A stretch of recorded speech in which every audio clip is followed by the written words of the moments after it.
How's your week been? Busy. I've had a lot of deadlines, but I'm now, to give people a Twitch update, I'm now an affiliate. Oh yeah, I saw. So Yeah. this means what for all the people who are not So down with the lingo like I am? if people come to my channel now, they can subscribe and they unlock a bunch of emotes and badges and stuff that they can then use in the chat or in like anyone's chat in Twitch. So yeah, I got that, and then I had to commission art from some people. So I have Oh, now little pixel art stuff that I have in my chat now. Yeah. Jern Simmons and Dreamy Daddy were very kind enough to subscribe, and Amy, a loyal follower, gifted 3 subs to people. So I have 5 subscribers on my channel now, which is different to a follower. So yeah. it's only a matter of time before you're going to be like Paige and you're earning like 10 grand a week from just thirsty dudes asking, like just watching you play, I don't know, Fortnite or I don't know, Tekken 2. Yeah. So it's yeah, I'm still only playing Tomb Raider 2 and then bits here and there. But the world record, the You're form, still playing Tomb Raider 2? I'm Beating it so determined. many times. I'm determined to get this down to like an hour and 10 minutes less than. But the guy who used to have the world record followed me, and now Whoa. he's like recommending me to a bunch of people. So Oh man, I thought you were yeah. gonna say, "Oh, he's following me and he's like giving me shit because he feels threatened that he's gonna take his world record away." No, complete opposite. I think he's like, oh, this guy's never gonna make it. He's like, "Oh, this guy's adorable. Look at him Yeah. trying to beat my record.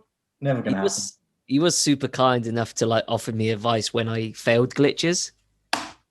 So Oh, yeah, if I reach world record, it's because he told me how. oh. Um, yeah. Apart from that, this weekend it's been yeah. How about yourself? How was Oh my training? goodness. Oh, what a week it's been, Aiden. What a week it's been. There's a Yes. cure now for COVID. Well, not cure, a vaccine for COVID, so don't have to worry about that anymore. Oh yeah, you can just do whatever you want. Yeah, it's basically, yeah, you just go out and spit in each other's mouths now, basically. It's yeah, lovely. So that started off the week. Oh, I forgot to mention last week on the podcast, because we were interviewing Will and that egomaniac took up the whole podcast. We forgot to talk about my weird proposal that I got on Instagram out of Oh nowhere. yes. I showed you this. Um, I don't know if this happens a lot to professional wrestlers. Um, some complete stranger added me and sent me a message saying, "Hi, I have a unusual request for you." I was like, "Okay, this is almost 99% going to be some sort of pyramid scheme or whatever." Yep. But I was doing cardio and bored, so I replied and said, "Whatever it is, I'm not cheap, so you better open up the purse strings really, really wide." And he came back to me and was like, "No, I actually want to pay you to let me wax you." Yes. I beg your pardon. It's like, yeah, yeah, I like to wax people. And I was, I was like, okay, so is this for like some sort of like male grooming company? Because I was thinking like, oh, maybe he wants it for like his website. He wants like Maybe he runs a before, business. yeah, Yeah. like so he wants like before and after photos, and nope, he just enjoys waxing people. And he kept on messaging me and was like, come on, man. It's like, I was like, this is not gay exactly, but it's definitely probably going to lead down that way, like down the He was gay rabbit leaning towards hole. homoerotic. Yeah, I mean, if it And was you for said, oh, yeah, sorry. it was for a legitimate company, I may have considered it because my back is getting a little bit hairy. I can't reach there with like a razor. Um, so if I could get that done and get paid at the same time, that would be like double trouble. But Yeah. But this was no, just a guy who strange, insisted. strange man who insisted that it was no homoerotic elements whatsoever. He offered me 150 pounds English, which I don't know. I was kind of a bit disappointed. I thought I was worth more than that, Aiden. At least 200. Yeah. But it was the way you said like no thank you, and then he sort of insisted. Yeah. That was what made it strange. Wouldn't take no for an answer. And No, then you wouldn't. which made me start to think, maybe I could push up the price way higher. And then he offered a woman, what if a woman did it? And I was like, this is also strange, but no, thank you, no. So what, you're just going to watch in the corner while a woman waxes my body? No, thank you.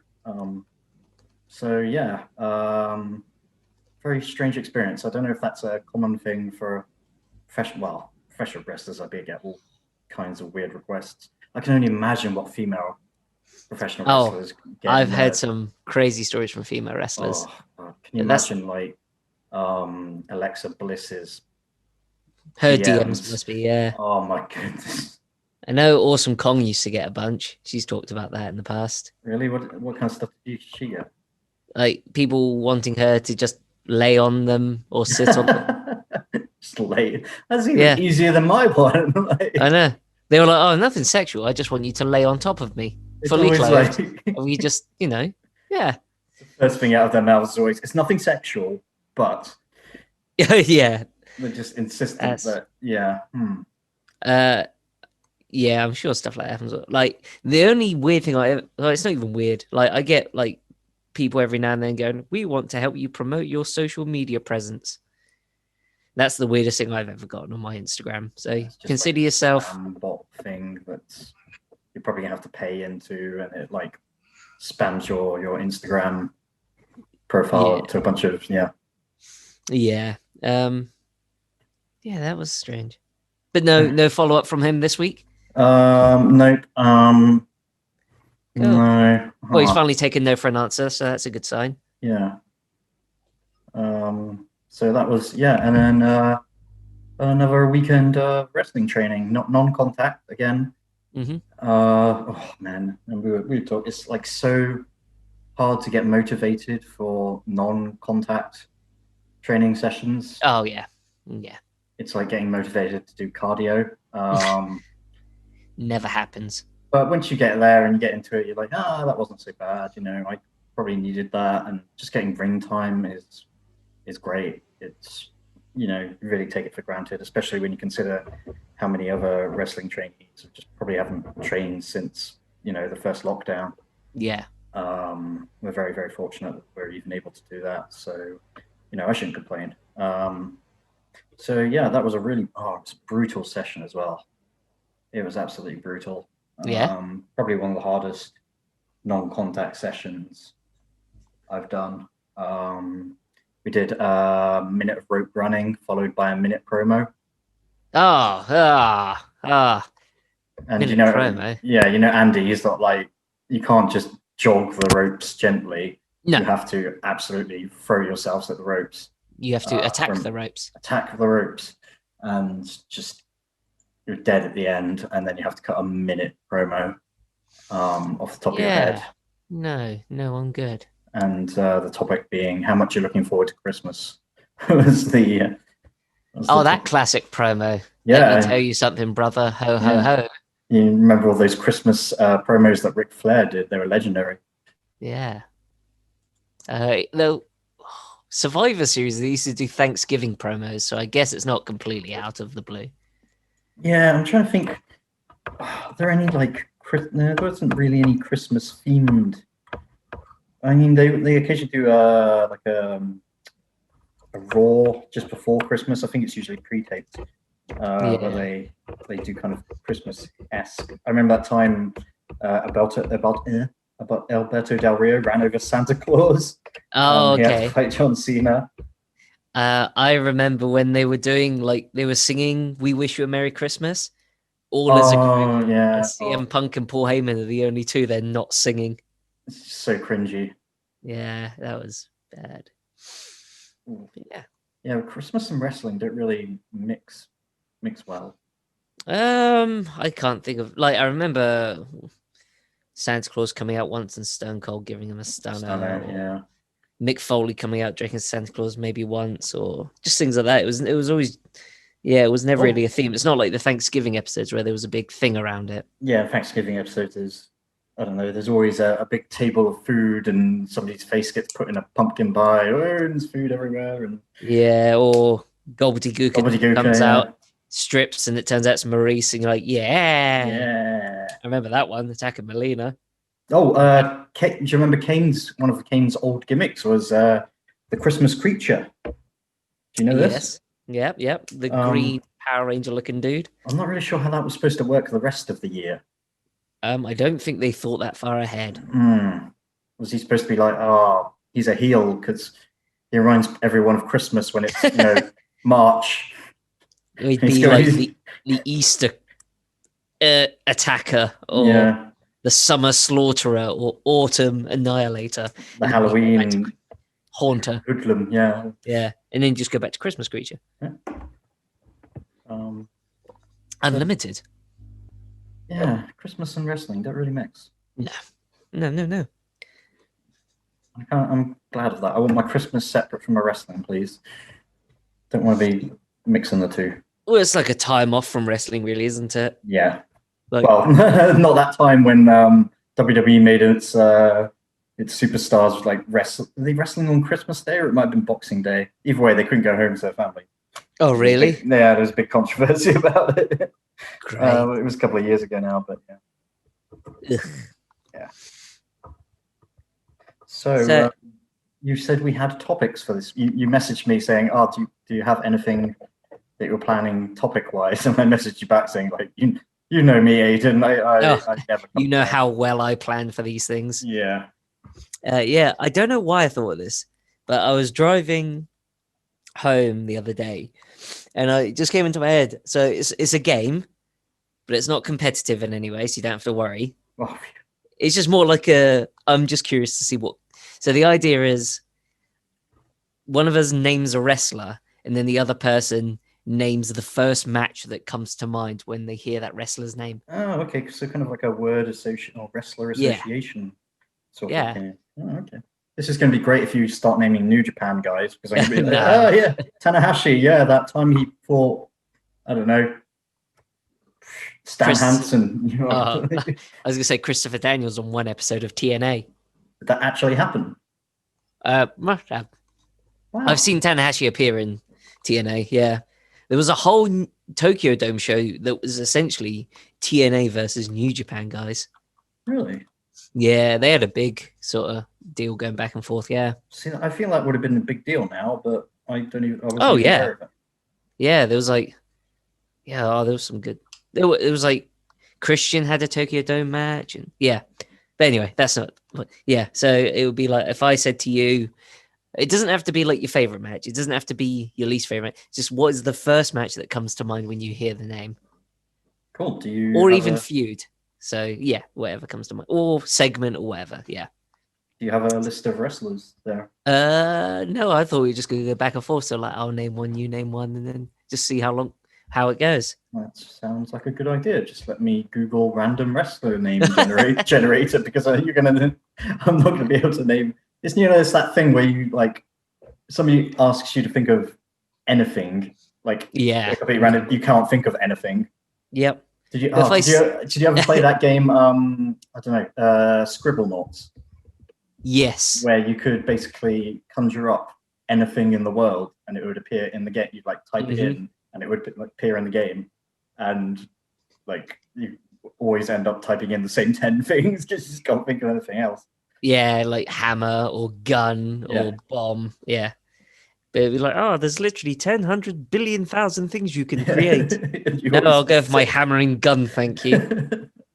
It works. Why would you need anything? Why would you need a giraffe? Yeah. Or, a hot air balloon when, a gun works 99% of the time. Exactly. Did you want me to name a wrestler first then? Yes, most definitely. Okay, so Christian. Well, it's not really his match, but by default, you're always going to go back to TLC matches. Oh, okay.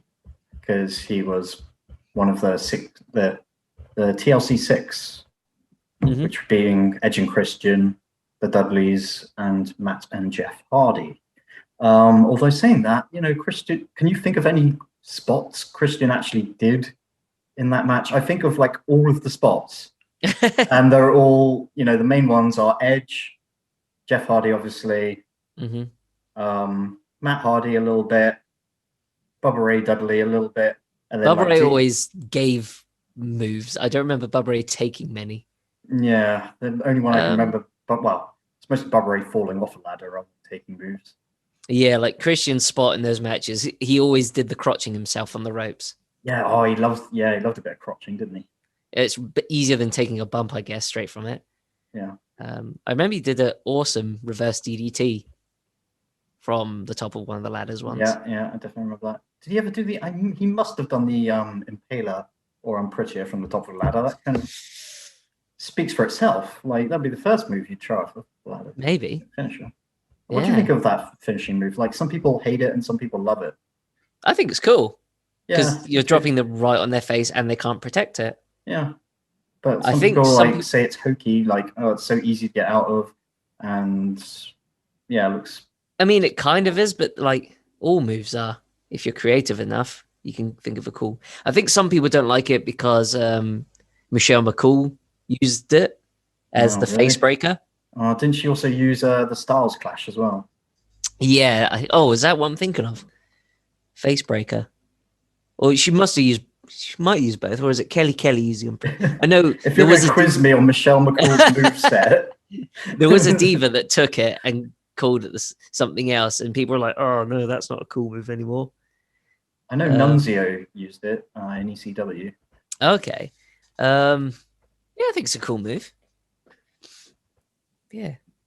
Other than that, I can't really think of any other Christian matches. He had great matches with Randy Orton. I remember that.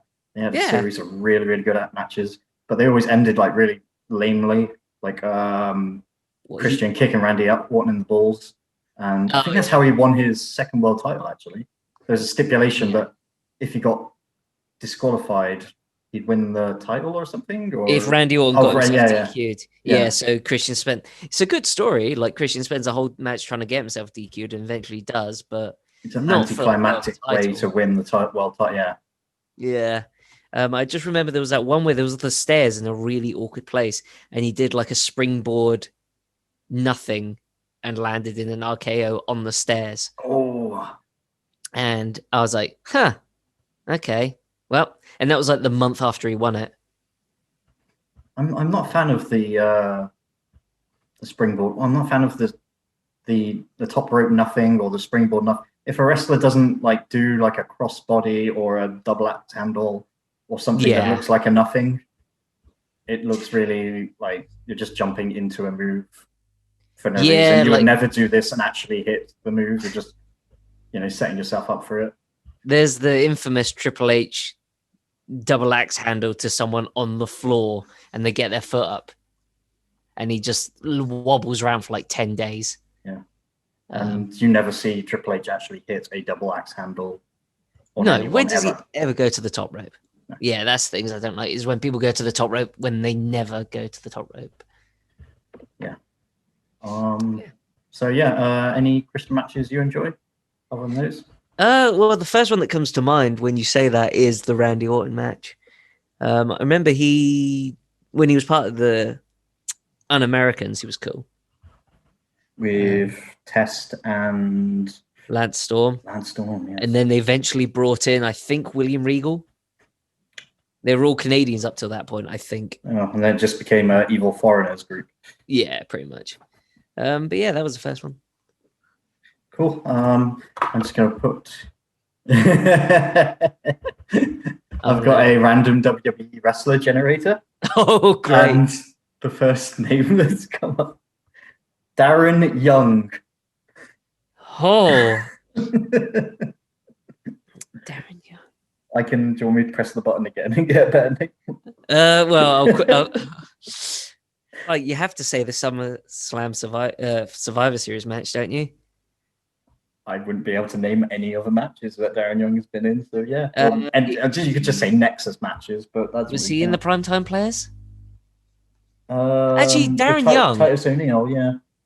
Darren Young is on a bit of a roll in New Japan at the moment, in New Japan's American system. Really? He's gone to New Japan? I wasn't even aware. Well, of course I wasn't aware of that. I don't watch New Japan. Yeah. That shocks me, actually.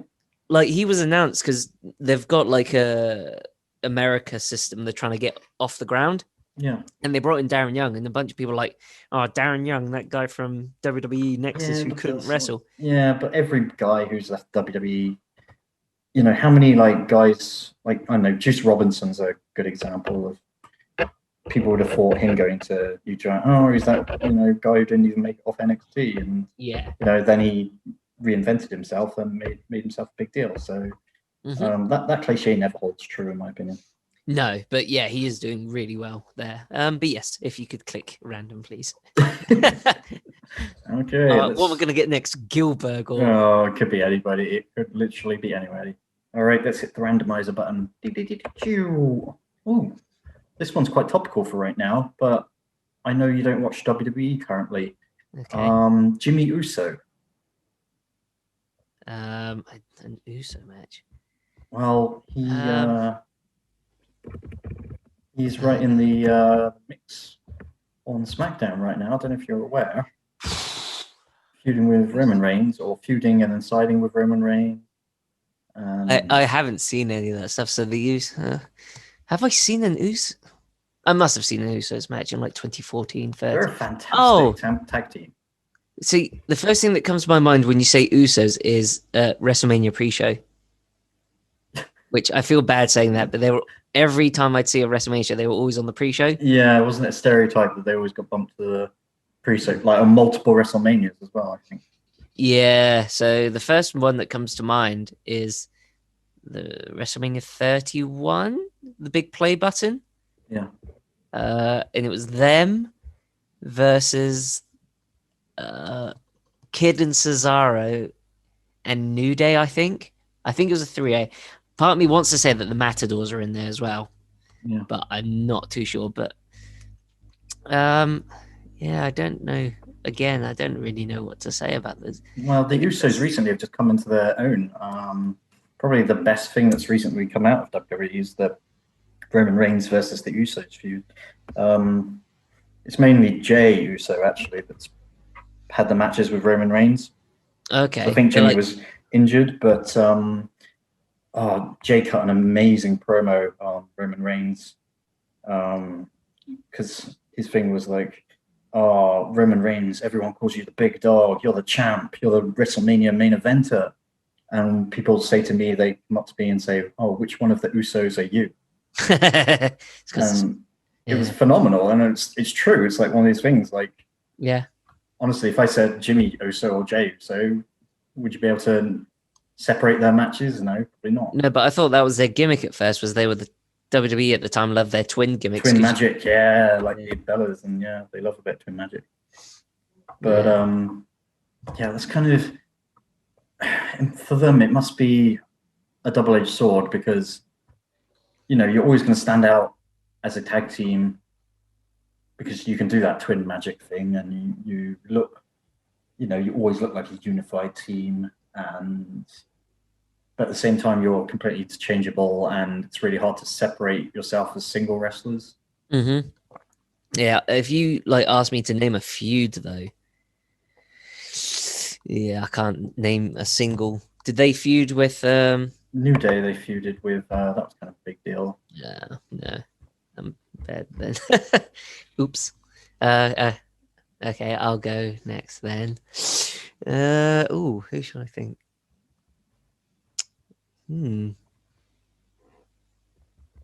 Booker T. Oh, gonna have to be his WrestleMania match with Triple H. Oh, is that the first one? Oh, okay. That notorious one where everybody was like, yeah, he should have won that. That was supposed to be his moment. And I remember him hitting, I think he hit like the scissors kick and then went up to the top rope and hit the Houston Hangover, which is his beautiful flipping leg drop. Love that move. Triple H. And that should have been the end of the match. Yeah. It was, hitting 2 of your finishes in a row. Nope, Triple H kicks out, and like 10 seconds later hits the pedigree. And then after hitting the pedigree, they do that thing where they like, oh, I've been beaten up so bad, I got to slowly crawl and make the cover. And he literally spent about like 10 seconds on the ground before he made the cover, and then pinned him 1, 2, 3. Well, people say like that was the worst part, but the worst part was like Triple H doesn't hit a move before his finisher. Booker T goes to pick him up, and Triple H is like, "Nope, you're going in for the pedigree. That's it." At least that's how it plays out in my head. I don't remember him. If that was the case, you got to wonder if maybe something went wrong, or they quickly jumped to the finish. It just sounds like so unnatural, and I can't see Booker T agreeing to that at all. But yeah, it's also that's one of the big problems I have with WWE title matches is it's always a finish out of nowhere, 1, 2, 3. Yeah, and people always say, "Oh yeah, but the surprise of the move is what makes everyone happy," and it's like, well, no, because if you ever watch like a really good match and the person at the end goes big move, big move, big move, hits their finish and wins, there's that steady build of always hit 1 move, always hit 2 moves, always hit 3 moves, always hit his finish, and then whoa, so like it's a massive build up and then an explosion, as opposed to just, oh wait, a finisher, because the excitement goes after 5 seconds. But if it's a build, finish, there's a massive the payoff is way bigger and lasts longer. How do we get onto that? Oh yeah, Booker T, Triple H. Yeah. So that's the first match that comes to mind, is it? Unfortunately, yes. How about you? I remember his feud with The Rock when he first came in. Oh yeah, oh god, he was pretty much buried in that feud as well, to be honest. I mean, he got to show his like comedic side, but I remember, didn't he have a handicap match along with Shane McMahon against The Rock, and he still got beaten? Yeah, yeah. I remember his finisher was just the rock bottom thing because he was wrestling The Rock, and for some reason they called it the book end. But apparently he was using that in WCW. I wasn't aware at the time. I thought he was just copying The Rock, but apparently he used it in WCW. Same, but I just remember there was a promo backstage where Shane McMahon comes over and he gives Booker T a bookend made out of a table that Booker T bookended The Rock through. Yeah, and I was like, "What the hell? It's an actual bookend?" But I used to really like Booker T. I think he's one of the. Well, he is a Hall of Famer, isn't he? I'm pretty sure. Oh, he should be. If he's not, he should be. He was in the first Elimination Chamber, and he was my number 2 pick outside of Kane. I was like, if Kane doesn't win it, I want Booker T to win it. I think he always felt like he was. Yeah, he always felt like he was chasing that. He eventually did get a world title in WWE. I think that's when he was doing his King Booker gimmick. Yeah, which sort of made it feel less fun. Yeah. Should we move on to the next wrestler then? Yep, hit me with it. Oh, it's your go, isn't it? Oh, it's my go, yes. Yeah. I found a better random wrestler generator that puts up like 6 wrestlers now, so I'm going to pick the best one out of those 6. Oh, awesome. And of these 6, I don't know. One of the 6 is Lou Thesz, so I'm not going to ask you that one. Oh, my favorite Lou Thesz moment. I don't know. I don't think anybody does. Okay, let's go with Goldust. Goldust? Yeah. Oh, he was like one of the first wrestlers I ever saw. Yeah. In what do you call Warzone? Just to let you know, but the other choices in that list were John Cena, Ron Simmons, Sabu, and Tori Wilson. Oh, fond memories of Tori Wilson. So yeah, those 5-star classics she's had. Yeah. Goldust. I remember his. Well, when you say Goldust, I immediately think of Royal Rumble 2002 when he came back. Did he do anything notable on that Rumble though? No, but he was like he was one of the big returns, and I just remember his entrance was cool because they changed to like the 16:9 ratio, and he came out and he just did all his shtick, and I was like, he's cool. And I think he did the Shattered Dreams. Yeah, that was when you say Booker T Goldust, they were a tag team. They were an amazing tag team. The original Yeah. odd couple. Oh, Yeah. Goldust is all strange, and Booker T doesn't understand. Whoa, what you talking about, sucker?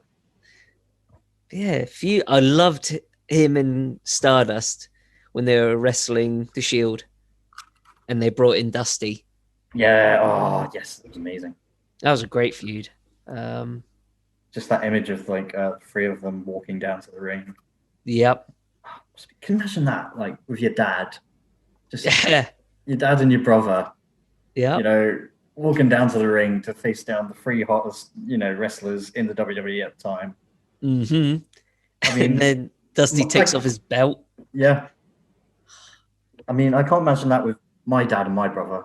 Yeah. That was so surreal. Yeah, that'd be weird. Yeah. And my brother's also like covered in face paint. My dad's gonna take off his belt and like start beating crap out of Roman Reigns.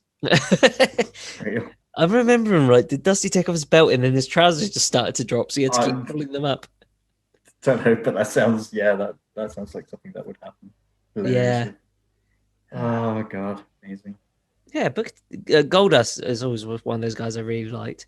Oh, he's another. Is he? If he's not in the No. Hall of Fame, he should be. Well, he probably will be. If he's not already. Yeah, like he's one. Yeah. Trying to think what other matches I think of. Yeah, those are the ones really. I never watched like his '90s stuff where he was like super weird and out there. When he was like purple, pink dust, or things like that. Blue Dust. Yeah, He's been through all the colors. I think he was in like a casket match or something with Undertaker, which I watched once because I was just that curious. But no, it's like 2002 onwards. Goldust was the one I knew. Yeah. So I'll go next. Okay, sorry. What comes to mind when you think Goldust? I was going to say the Hollywood backlot brawl with Roddy Piper at WrestleMania. Don't ask me when which he had the WrestleMania. gold Probably Cadillac. WrestleMania. Yeah, WrestleMania 13. I want to say. That's the one that came to my mind. Yeah. Didn't that go on constantly throughout? They kept cutting to it throughout the show, I think. I don't honestly know. I just know the infamous thing that they used OJ's footage. Yeah. They kept cutting to the car chase, I think, throughout which was a ridiculous but cool idea. And also slightly offensive. Well, the whole feud was vaguely homophobic throughout the entire thing. They definitely wouldn't have got away with it nowadays. But yeah, not particularly good match at all, and vaguely homophobic. So yeah, it's the first one that comes to my mind, but it's for all the wrong reasons. It was WrestleMania 12. Ah, Yeah. In WrestleMania 13, Goldust wrestled Triple H. wow, that sounds like a big deal now, but at the time, I imagine it was like a lower mid card. It went 15 minutes. Oof. Yeah. Who won? I assume Triple H went over. Yes. Yeah. Yes. And the other one I was going to say was his recent match in AEW. Well, technically it wasn't Goldust, but his match against Cody Rhodes in AEW. That's a good match. Blood Brothers match. That was a great match. Probably one of the best matches of his career, which is it has to be the when best. you think about the length of his career, it's absolutely ridiculous. He is probably one of the most consistently good. He's only gotten better with age, really, which is ridiculous. Yeah. I don't know how old he is now. That's how old he is. He is 51 years old. So he's been wrestling like 30 plus years, and his best match was last year. Yeah. That's insane. What a career. I'm pretty sure he would say that's his best match. Yeah. I mean, yeah, with his brother, and probably also because I know he doesn't hate the Goldust gimmick, but I don't think he wants his entire career to be, oh, remember when I was Goldust and I was doing silly things and everybody thought I was wacky. He wants to be known as like, okay, that was part of one of the things I've done, but also I've done really good actual wrestling matches. And yeah, because he was Dusty Rhodes Jr. I think at first. He was like, his Goldust was like 10 plus years into his run, I think, his career. Yeah. So yeah, that'd be weird because Yeah, I guess It would be 'cause- like Undertaker being like only known as Biker Undertaker. yeah, or I guess Kane. I wonder how he feels about that sort of thing. Yeah, I mean, yeah, it'd be like the equivalent of Kane only being known as Masked Kane or Corporate Kane or whatever. Yeah, you want to be. Yeah, yeah. You want to know like the whole run to be sort of encapsulated when people think of it. Cool. So shall I pick a next one? Yes, hit the random generator button or whatever you're. Are you using a random generator right now, or are you just picking? No, I'm going through just. I have WrestleMania, and I'm just going through and just going, oh, this will be a good one. So I'll pick Big Show.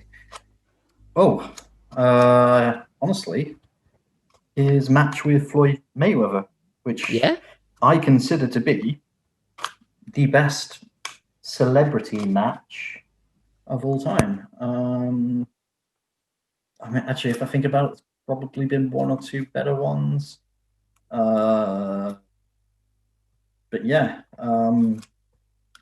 look, going into it, you think it'd be a car wreck, him versus Floyd Mayweather, because you'd assume Floyd Mayweather's got a huge ego and he's not going to want to bump around or look weak or do anything. But they originally wanted Floyd Mayweather to be their face in that feud, but he wasn't getting over and the crowd were booing him. So they rather wisely flipped it on its head and made Big Show the face, and it flipping worked. I think worked also really well. because Big Show was it the year before he done a sumo match. Oh, with Akibono. Yeah, and I think that the sort of reputation of that sort of made people just go, "Oh no, it's another Akibono match we're getting." Yeah. Um, But no, Floyd was like totally into playing the bad guy, like the chicken shit heel. Like he'd like pop Big Show in the face and then run off. Like, yeah, look at me. And he's got like loads of bodyguards around him. And he really played into it really well. And the match came together, and it was basically like the match itself was like a series of like 6 or 7 spots, but they were all good, clever spots. Of just like Floyd Mayweather trying to like get out and run away from Big Show and dodge around him, and just worked really, really well. Yeah, the best celebrity match of all time, in my opinion. How about you? is up there. It's one of the best. Big Show.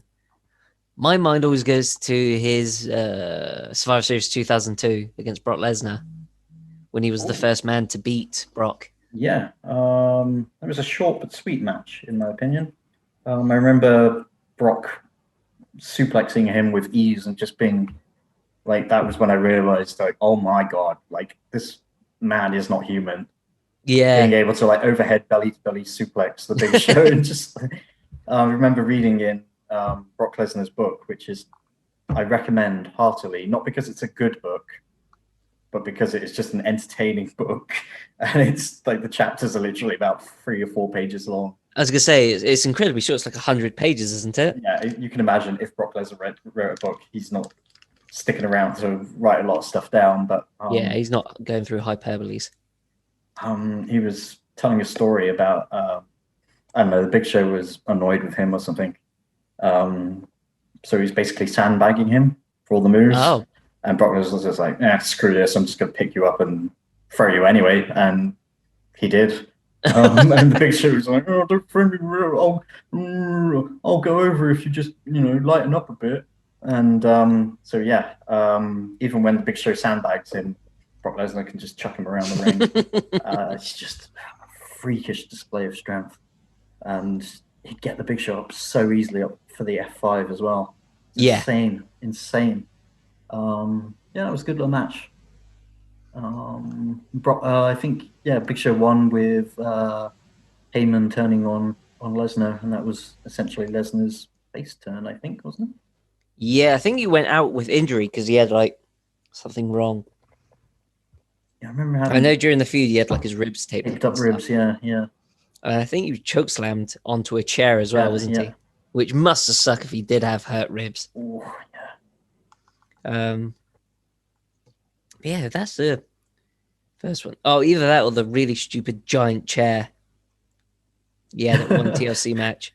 I don't even remember who the opponent was. I just remember Giant chair. Being there, Big Show reaches under the ring and there's just a giant chair. Oh, he had a stairs match as well. He's had a lot of awful matches, that guy. Poor guy. Yeah, he had a stairs match with Eric Rowan. There were lots of stairs around because it's TLC.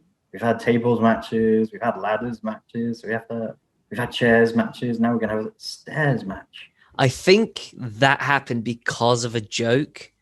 Oh. I literally think that because there was a promo. I can't remember who it was. I think it was Teddy Long was cutting a promo, and he was like, "At the TLC pay-per-view, we will have tables matches, ladders matches," and then he goes, "Stairs matches. I mean chairs matches." And I reckon someone backstage went, "Yeah, stairs matches. That's a funny idea." And then it happened. What is the gimmick of a stairs match? What, that you can only use stairs? Not that you can only use stairs, but if what's you would the like point? to use stairs, there's lots of stairs all around the ring. Ladder match, fine. Like you have to climb a ladder. That makes sense. Tables match, yes, you put them through a ladder. Chairs match. And they were constantly bigging up on commentary that the stairs weighed 400 pounds. Oh, and then they tip over and you can see they're hollow. Yeah. Ugh, that was dumb. But like a chairs match, I want to see a chairs match where someone uses a table and gets DQ'd because it's not a chair. That's what I want to see. Dumb rules because it's dumb. Stairs match. Like, I could understand if there's like a really tall staircase and you have to run to the top to win. That would make sense if it was a stairs match. But my God, why?